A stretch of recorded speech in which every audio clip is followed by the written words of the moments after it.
भैया थोड़ा साइड हो जा thank you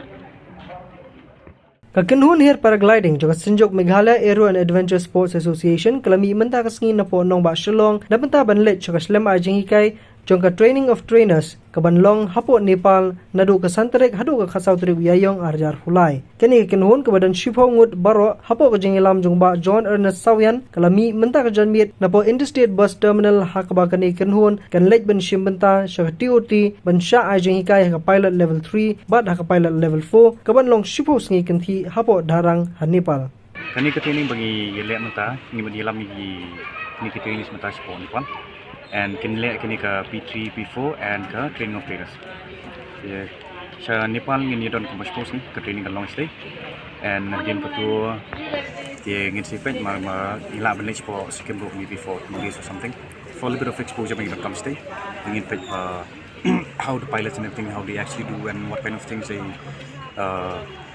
implement like in the institute so that we can actually bring something this year itself. You don't promote totally finish and when you ba nang support ng yo ni mo support ka state government ba kinai kini ki funding saver kanang mila like ki training ba from long advance kanang ba nang support do ba nang kambun ki pilots apo first year itself kumamatan ni bangi don kumbalay kong kaya nakalay kong ni anjay supungan dia nakinis pungot ng tapat ginang kam asyusyo ki training hanin buat ng lawan stay kanang ba kinang kam koy kata level ba nilaban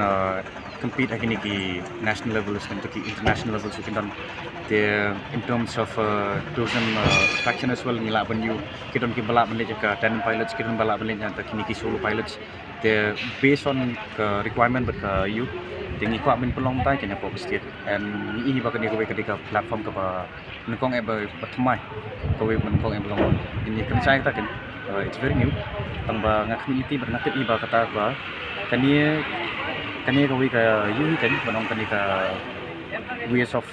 tactic tourism and at the same time implementing a new sports discipline ka state the kanong ka ba you basay so